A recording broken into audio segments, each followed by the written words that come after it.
Joined now by Jason Nichols, a Democratic political analyst, and Nan Hayworth, a member of the Independent Women's Forum Board of Directors and former New York Congresswoman. Thank you very much for talking to us. So, all right, Nan, I'm going to start with you.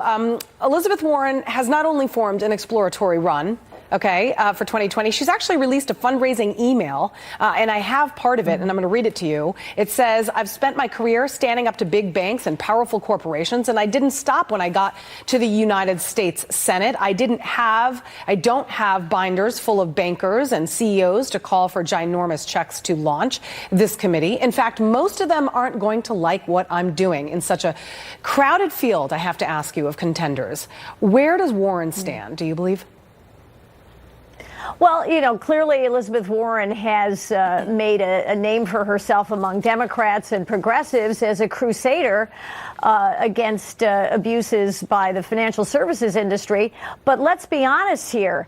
It's the cozy relationship between big industries of any sort, including financial services, and regulators that actually led to a lot of the problems that we saw, including the 2008 crash.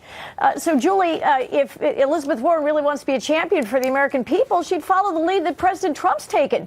Deregulate, cut taxes, and unfortunately, among the Democratic field, even though they claim to be diverse, they're pretty much uniform and monolithic in wanting to give government more control. And that's going to mean more burdens for the middle class, not less. People are doing better now under President Trump. They're going back to work. They've got more money in their pockets. They've got lower taxes and higher wages. Elizabeth Warren should be right behind President Trump. Jason, in an interview with the Boston Globe earlier this year, Warren said that she never thought she was going to be in public office. She said, my whole life, I never thought that. I was going to be a public school teacher, and then I became a professor. Pretty amazing for the daughter of a janitor. So she comes from a different kind of blue blood background. A lot of the Trump supporters are from blue blood backgrounds, despite the fact that he is an elite. I'm wondering how she will appeal to the anti-elite.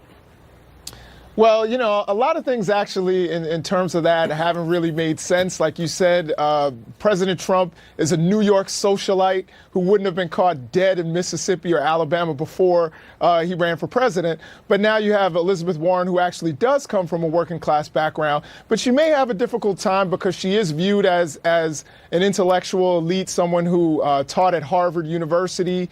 So I think she may not be able to connect with certain parts of the country.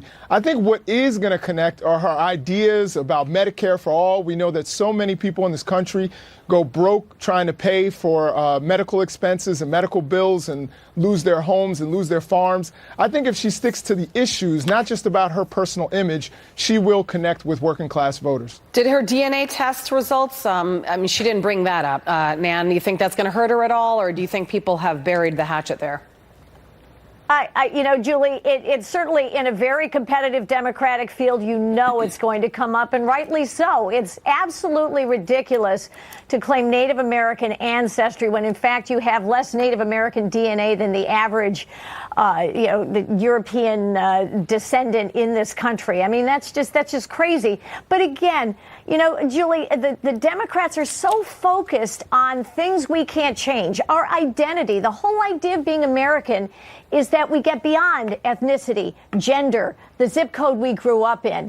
And that's been the miracle of President Trump, of course. He has actually helped the American people, the American worker, and the American taxpayer, and the American middle-class person just trying to get by. He's actually made things better for them. There's a reason, because if you empower government, which is what every Democrat wants to do, including Elizabeth Warren, if you empower government, you will get more access for the elites, more access for them, and less for everyone else. More cost of living. Medicare for all would be a disaster. Why?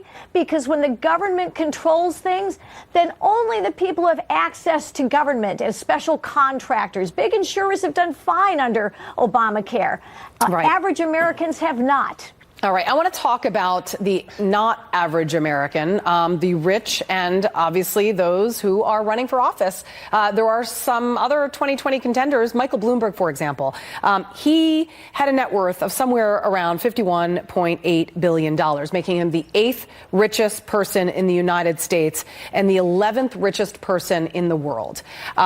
Here in New York City, we all know Michael Bloomberg. Many people really love Michael Bloomberg. The question is whether on a national stage. He's known enough. Here, I want you to play a little bit of Bloomberg and react to him on NBC Meet the Press on Sunday. Listen.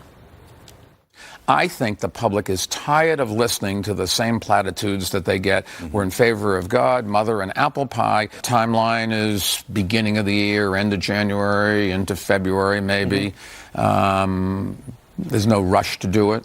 Everybody wants to know what you're going to do. And the bottom line is, I'm not sure yet. Jason? Well, I think Mike Bloomberg has some issues with the Democratic base. I think that he's viewed as a pro-business, pro-Wall Street centrist in a time when the Democratic base doesn't really want that. And he also has issues with stop and frisk, which was overtly racist. And, you know, we have the core of the Democratic Party will always be or has always been African-American women. All right. And they're not going to support that. So I think he's going to struggle there to catch on with a lot of Democratic voters. Nan, quick final word. Democratic identity politics are obviously running against Mr. Bloomberg, who's a white male. He's a very smart, very talented man with a lot of money. I think he could definitely make a big splash in the Democratic primary. All right. Yeah, the Democratic lineup so far not looking extremely diverse either. So they got to switch things up maybe. Both of you, thank you. Jason and Nan, thank you. We'll be right back. Thanks, Julie. Thanks. Happy New Year. Happy New Year.